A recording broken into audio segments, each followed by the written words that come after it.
हमारे भगवान हैं जो भाव देखकर रह जाते हैं। मारो वालो भूखो छे प्रेम नो रे।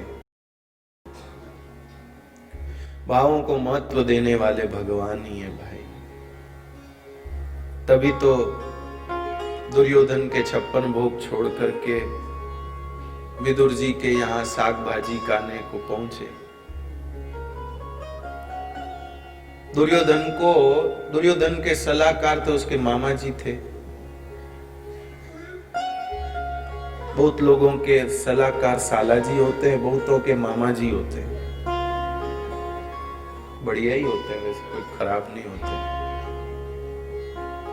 तो दुर्योधन मामा जी से सलाह लेता था। तो शकुनी मामा जी ने कहा कि अरे दुर्योधन, कृष्ण को अपने पक्ष में करने का तरीका मैं बताता हूं। मैंने सुना है कि श्री कृष्ण बहुत चटोरे हैं, उनको व्यंजन बहुत पसंद है, तरह तरह के खाने पीने के। उनकी माँ बचपन में उनको चटोरा कहती थी। तो जब वो आ ही रहे तो उनके लिए इतने बढ़िया बढ़िया व्यंजन तू बना कि बस उन व्यंजनों को खा करके वो एकदम लट्टू हो जाएंगे और फिर तू जो कहेगा सो ही करेंगे। बस मामा जी की बात मान के और दुर्योधन ने जगह जगह से रसोइये बुलाए। कहीं से दाल बाटी बनाने वाले, कहीं से डोसा बनाने वाले, कहीं से भेलपुड़ी बनाने वाले, कहीं से हलवा बनाने वाले, कहीं से रबड़ी बनाने वाले, ऐसे। और हजारों हजारों चूल्हे जगा दिए दुर्योधन ने। रात दिन एक करके बनाओ व्यंजन, बनाओ व्यंजन।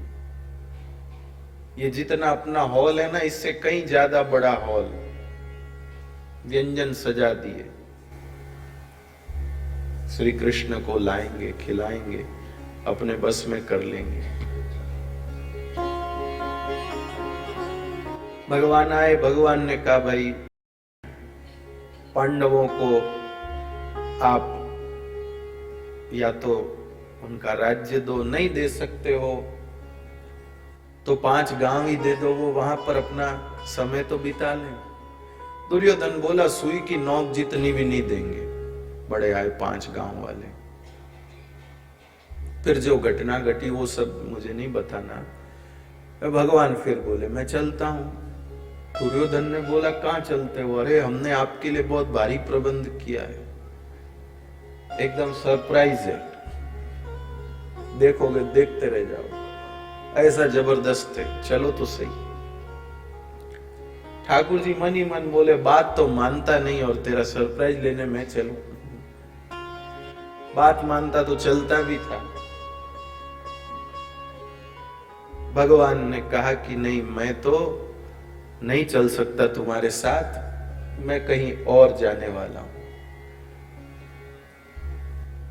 लेकिन दुर्योधन ने कहा मैंने इतनी सब तैयारी करी, इतना सब चीज किया, उसका क्या? ठाकुर जी बोले ये मेरी ओर से सरप्राइज।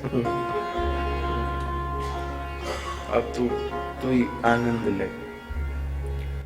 और भगवान विदुर जी के यहाँ गए। भगवान विदुर जी के यहाँ गए और वहां जाकर के जो भी साग भाजी मिला सोई प्रेम से पाया। तो भगवान भैया ये सब चीजें नहीं देखते हैं। आजकल आप लोग शादी ब्याह में कितने व्यंजन बनाते हो, समझ में नहीं आता। खाने के लिए लोग आ रहे हैं कि भूत आ रहे हैं। विवाह में जाने वाला एक भी व्यक्ति उन सारे व्यंजनों को खाता हो तो बताए। कोई ऐसे वीर हैं जैसे कल वो सूर्यवंशम वाले थे, ऐसे कि महाराज हम गए शादी में और वहां 100 व्यंजन थे और 100 के 100 खा के आए। ऐसा कोई है? कोई नहीं। कृपानाथ। पर ये सब करना क्यों? क्योंकि आने वाले अतिथि इसी से खुश होते हैं कि हाँ इतनी तैयारी की है जी, इतनी व्यवस्था की है जी। मेहमान आते वो इसी से प्रसन्न होते हैं। बिल्कुल, यदि 8-10 चीजें उनके सामने रख दी जाए, भाई इसी को दबा के खाओ, तो एकदम मुंह छोटा हो जाएगा। ये क्या, ये कोई पार्टी है, ये कोई रिसेप्शन है, ये कोई भोजन है? अब इनको पूछो कि घर में तो खाली दाल रोटी ही खाओ हो। घर में तो दाल रोटी 1-2 सब्जी रोज आपकी श्रीमती जी आपको थोड़ी इतने व्यंजन बना बना के देती होगी। तो 2-4 चीजों से तो बढ़कर ये 10-12 चीजें, इतने में क्यों नहीं समाधान मान लेते? पर वो सब इससे खुश नहीं होते, सब खुश उसी से होते हैं। हाँ, इतनी भले खा पाएंगे नहीं, लेकिन थाली में लेके 1 ग्रास खा के फेंक करके ही अपने मन को समाधान देंगे।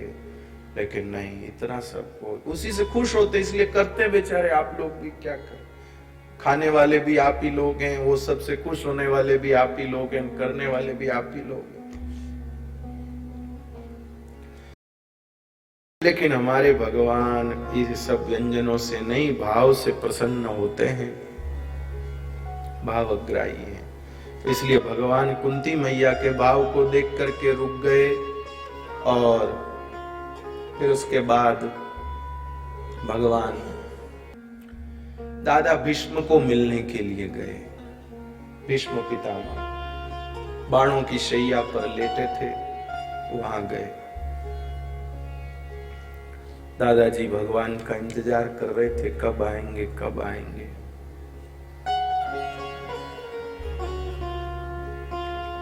आहा, वहां पहुंचे। हाँ, बहुत अच्छा संवाद हुआ पंडित जी, बहुत बढ़िया संवाद हुआ। सबसे पहले वहां पहुंचे, दादा ने धीरे धीरे आंखें खोली, भीष्म पितामह ने, और 3 लोगों से उन्होंने संवाद किया। एक तो युधिष्ठिर जी से, एक अर्जुन से और एक श्री कृष्ण से। युधिष्ठिर को क्या कहा? तस्मादिदं देवतंत्रं व्यवस्य भरतर्षभ तस्यानुविहितो नाथा नाथ पाहि प्रजा प्रभो। ध्यान से सुनिएगा। युधिष्ठिर, जो कुछ भी घटनाएं घटी ये ईश्वर इच्छा के अधीन है। जो कुछ भी हुआ ये सब ईश्वर इच्छा के अधीन है। तुम ईश्वर की इच्छा का आदर करते हुए प्रजा का पालन करो, और भगवान ने यदि तुम्हें यहाँ राजा बनाया है तो तुम प्रजा का पालन करने में समर्थ हो, इसीलिए तुमको राजा बनाया। दुर्योधन इतने समय तक राज्य पर अधिकार करके बैठा रहा, पर राजगद्दी पर नहीं बैठ सका। और तुमको अगर भगवान ने राजगद्दी पर बिठाया है तो तुम प्रजा पालन करने में समर्थ हो, इसलिए तुम प्रजा का पालन करो। इतनी बात युधिष्ठिर से कही। फिर उसके बाद उन्होंने अर्जुन को कहा, अर्जुन एषवे भगवान साक्षात् आद्यो नारायण पुमान्। ये जो श्री कृष्ण है, ये श्री कृष्ण साक्षात भगवान है। अरे पांडवों, अर्जुन, यमन्यसे मातुलेयं प्रिय मित्रं सुहृत्तमं अकरो सचिवं दूतं सौरदादत सारथिं। जिनको तुम अपने मामा का बेटा भाई मानते हो, जिनको तुम अपना प्रिय मित्र, अपना सबसे बड़ा हितैषी मानते हो, और जिनको तुमने प्रेमवश अपना मंत्री बना लिया, अपना दूत बना लिया, अपना सारथी तक बना लिया, कोई संकोच नहीं किया, वो कोई तुम्हारे साधारण मामा के बेटे नहीं है, वो साक्षात परमात्मा है, वो साक्षात प्रभु है। ये तुम ध्यान रखना। इसके बाद में ये तो भगवत परायण, ये भक्त वत्सल है, तुम्हारी भक्ति से ऐसे हो गए। और इसके बाद में भीष्म दादा ने ठाकुर जी से संवाद किया। भगवान को कहते, प्रभु अब जाते जाते मेरी बेटी से ब्याह कर लो। और सब लोग आश्चर्य करने लगे, ये तो अखंड ब्रह्मचारी, इनकी बेटी कहां से आ गई? ये दादाजी का क्या चक्कर, अचानक बेटी कहां से आ गई? अजी, बड़ों की बातों में बड़ा रहस्य होता है। समझ में आवे तो ही आगे बात करना, न समझ में आवे तो पहले समझना फिर आगे रखना। दादा भीष्म जिस बेटी के ब्याह की बात कर रहे हैं वो बेटी कोई और नहीं, उनकी बुद्धि है, उनकी मति। तो भगवान ने कहा, आपकी बेटी को मैं पसंद तो हूं? बोले बहुत पसंद हो। और कोई विकल्प ही नहीं पसंद आया उसको। इतने समय से मेरी बेटी कुंवारी थी, उसको पसंद आए तो बस आप ही पसंद आए, आप ही पसंद आए, और कोई पसंद ही नहीं आया। और आपके पसंद आने के बाद फिर कोई और दूसरे पसंद ही नहीं आया। उसके बाद भी मेरी बेटी ने कईयों को देखा, लेकिन नहीं, जो दिल आप पे आया उसके बाद कहीं और आया ही नहीं। तो इसलिए आप मेरी बेटी के साथ ब्याह कर लीजिए। मति, बुद्धि।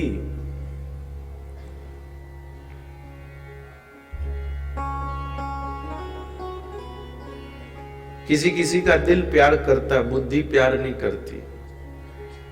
और सच्चा प्यार वहां होता है जहां दिल और बुद्धि दोनों एक हो जाए।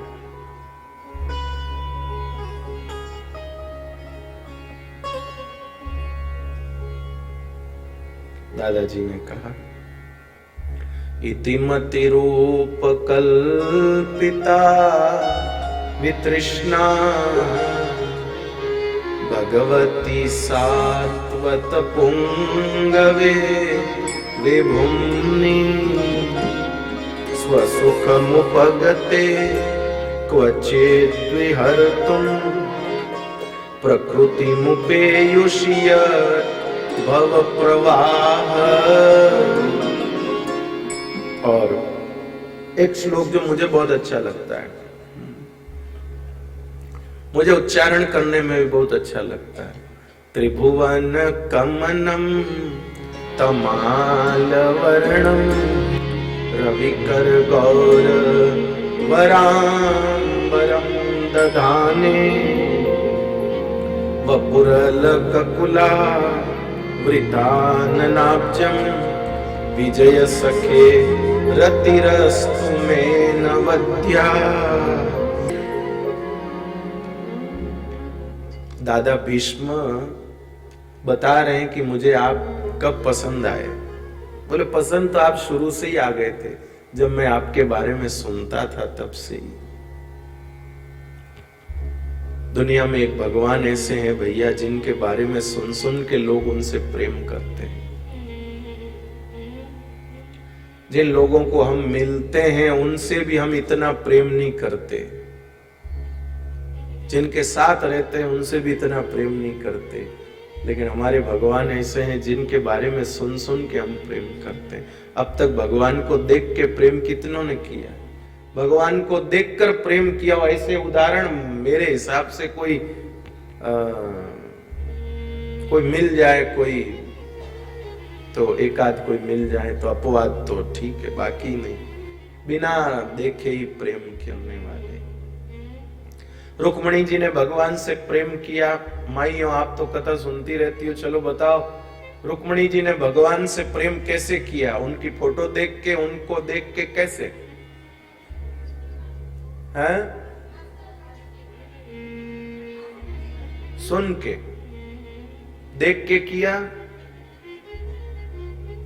मिल के किया, सुन के किया? हाँ, सुन के किया।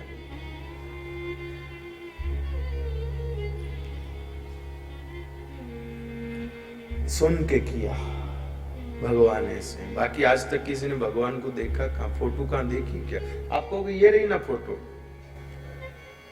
ये फोटो कैसे बनी भाई? कहीं भगवान चित्रकार के आगे खड़े हो, ले भाई बना, तू मेरी फोटो बना।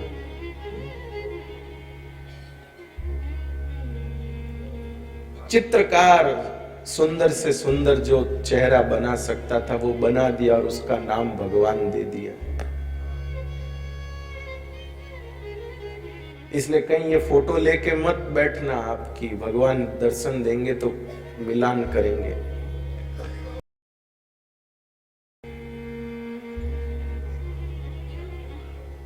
दादा भीष्म कहते, मैंने तो प्रेम तो आपको आपके बारे में सुन सुन के ही कर लिया, लेकिन जब आप पांडवों के दूत बनकर आए तब मैंने आपको देखा, तब मेरा प्रेम और बढ़ गया।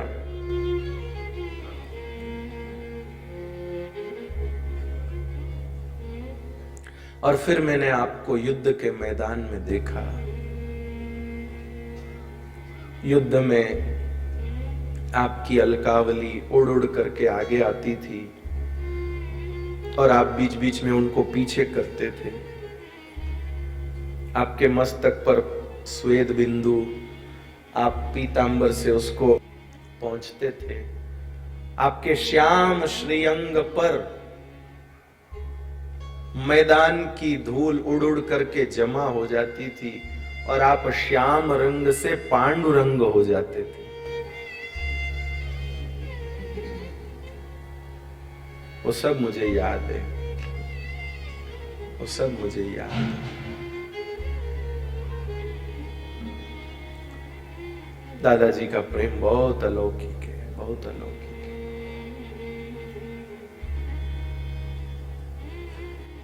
और बुढ़ापे में प्रेम वैसे होता भी अच्छा वाला है। बच्चे का प्रेम और बूढ़े का प्रेम विशुद्ध होता है। क्यों? क्योंकि बच्चे के प्रेम में भी कोई विकार नहीं होता और बूढ़े के प्रेम में भी कोई विकार नहीं होता।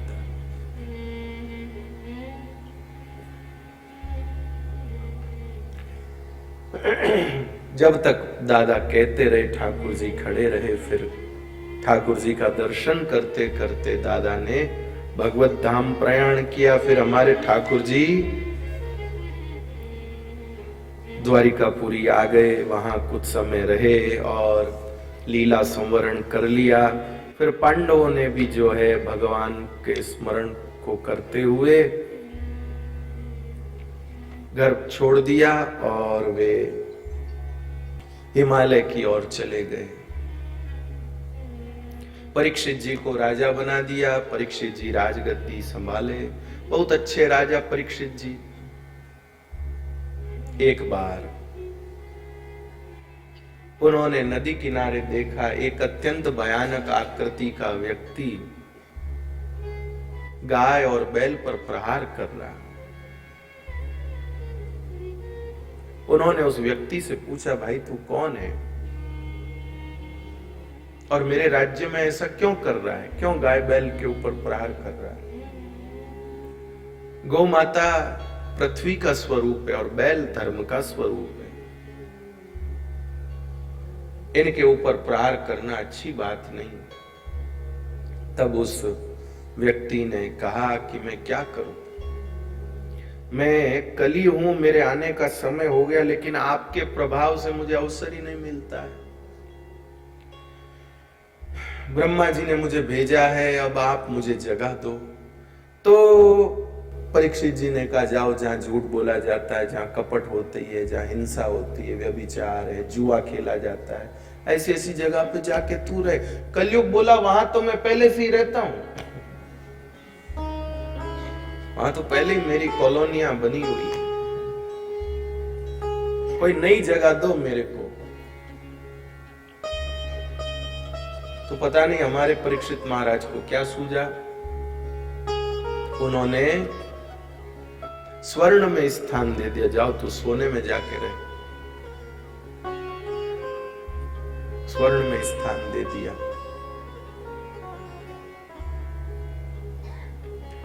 अब स्वर्ण में स्थान दे दिया कलयुग को। अब कलयुग बोला, भगवान अब मैं क्या करूं? कलयुग भगवान के पास में गया। भगवान, राजा परीक्षित ने मुझे स्वर्ण में स्थान तो दे दिया, लेकिन स्वर्ण हर किसी के पास तो नहीं होता। तो मैं सबके ऊपर शासन कैसे करूंगा? तो ब्रह्मा जी ने कहा कि जा, महीने में 2 दिन तुझे अन्न में रहने की छूट है। अब महाराज सब हाय हाय करने लगे कि अगर ये अन्न में रहेगा तो अन्न तो रोज खाते हैं, महीने में 2 दिन ये अन्न में रहेगा तो जिस दिन ये रहेगा उस दिन अन्न खाते ही हमारे तो भजन बिगड़ जाएंगे, जीवन बिगड़ जाएगा, साधना बिगड़ जाएगी। तो भगवान ने कहा चिंता मत करो, अभी मैं ब्रह्मा जी को प्रेरणा देता हूं। और ब्रह्मा जी को भगवान ने प्रेरणा दे दी और कृपानाथ श्री ब्रह्मा जी ने कहा कलयुग, महीने में 2 दिन तुझे अन्न में रहने की छूट है, उस दिन जो अन्न खाएगा उसके ऊपर कलयुग तेरा असर होगा। और वो 2 दिन कौन से हैं महाराज? कलयुग ने कहा झटपट बताओ। बोले 2 एकादशी। अरे बाप रे, अरे राम राम राम राम। तो माइयों को तो सब पता है। तो 2 दिन है एकादशी, शुक्ल पक्ष की एकादशी और कृष्ण पक्ष की एकादशी। तो भगवान के भक्त एकादशी का व्रत करते ही हैं, तो उस एक दिन वो अन्न नहीं खाते हैं, इसलिए वो कलयुग के प्रभाव से बच जाते हैं। और जिनको उस दिन भी पकोड़े खाने की मन में आती है वो फंस जाते हैं। एकादशी के दिन अन्न में कली का निवास रहता है, इसलिए उस दिन अन्न खाने से बचना चाहिए। कोई अत्यंत वृद्ध रुग्ण हो और कोई अत्यंत शिशु हो, उसके लिए अनिवार्यता नहीं, उसके अतिरिक्त जो भी हैं उन्हें व्रत अवश्य करना चाहिए। अब स्वर्ण में स्थान दिया। राजा परीक्षित ने सोने का मुकुट पहन रखा था, उसमें कलयुग घुस गया और उसने खोपड़ी घुमा दी। अब वो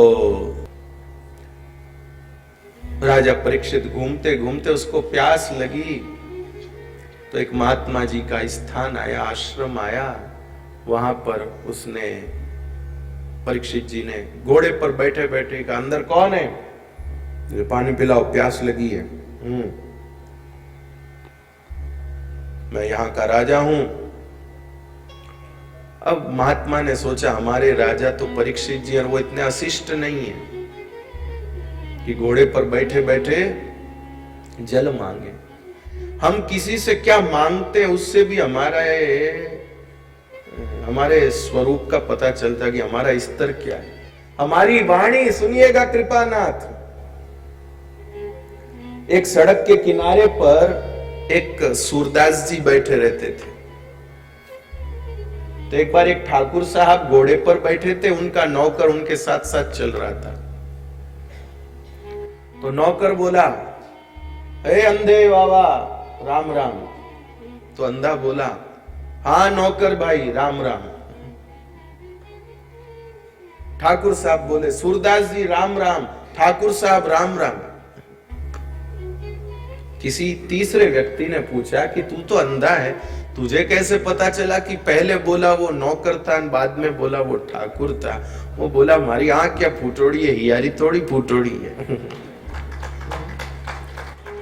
मेरे भीतर की थोड़ी फूटी हुई है। अरे मैं उसकी बोली से ही समझ गया, जिसकी बोली में ऊंचे शब्द हैं वो निश्चित रूप से जीवन में भी ऊंचा होगा, और जिसकी बोली में हल्के शब्द है वो होगा ही हल्का। हमारे बोलने से भी हमारे स्तर का पता चलता है कि हमारा स्तर क्या है, बोलने से भी। तो कृपानाथ महात्मा ने ध्यान नहीं दिया, तो परीक्षित जी ने गुस्से में भर करके एक मरा हुआ सांप उठा करके और उसके महात्मा जी के गले में डाल दिया। महात्मा जी ने कोई विरोध नहीं किया, छोड़ो कोई बात नहीं। लेकिन महात्मा जी का एक पुत्र था श्रृंगी ऋषि, उन्होंने जब सुना तो उनको बड़ा क्रोध आया, मेरे पिता का ये अपमान किया। उन्होंने श्राप दे दिया, जिसने गले में सांप डाला है 7वें दिन तक्षक नाग के दंश से उसकी मृत्यु हो जाएगी। अब परीक्षित जी घर आए। घर आकर के जैसे ही उन्होंने मुकुट उतारा, मुकुट उतारते ही भैया उनको ख्याल आया, आज मेरे हाथों से बहुत गलत हो गया। जिन हाथों से नियमित रूप से महात्माओं के गले में पुष्पहार पहनाता था, आज उन हाथों से महात्मा के गले में सर्प डाल दिया। ये बड़ा पाप हो गया। प्रभु उन्होंने बहुत दुखी हो रहे परीक्षित जी। इतने में एक ऋषि के दूत ने आके कहा कि आपको तो श्राप मिल गया है, 7वें दिन तक्षक नाग के दंश से मृत्यु होगी। तो परीक्षित जी दुखी नहीं हुए, प्रसन्न हुए कि चलो मैंने जो पाप किया उसका मुझे ठीक दंड मिल गया। अब मैं आराम से, मेरा यह कर्म बंधन यही का यही निवृत्त हो जाएगा। और वो आकर के वहां गंगा किनारे आकर बैठ गए। महात्मा लोग आने लगे, उनको बताने लगे, ऐसा करो, यूं करो। अब वो कहे क्या करूं, पहले मेरे तो खोपड़ी में तो सांप घुसा हुआ है, 7वें दिन तक्षक नाग आएगा, दंश करेगा, मेरा क्या होगा, अब मैं क्या करूं, किधर जाऊं। पहले ये डर तो निकले जब तो कोई भजन हो। तब भैया संयोग से उसी समय श्री सुखदेव जी का आगमन वहां पर हुआ। सुखदेव जी को देखते ही राजा परीक्षित को लगा कि मेरा तो समाधान चला के आ गया। चरणों में प्रणाम किया, प्रणाम करके सुखदेव जी को सारी व्यथा बता दी। बाप जी ऐसा ऐसा हुआ है, अब मैं क्या करूं। सुखदेव जी ने कहा तू चिंता मत कर, मैं मर जाऊंगा ये तू छोड़ दे पशु बुद्धि। त्वं तु राजन मरिष्येति पशु बुद्धि मिमाम जयी। कुछ नहीं, मिलने की बातें सोचो, मरना क्या है।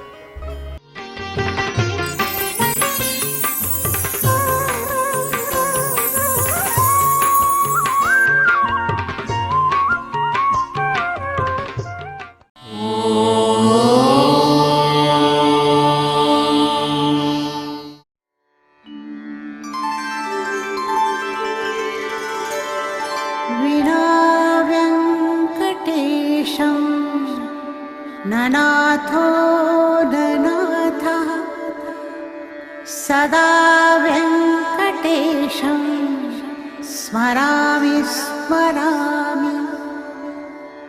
हरे वेङ्कटेश प्रसीद प्रसीद। प्रियं वेङ्कटेश प्रयच्छ प्रयच्छ।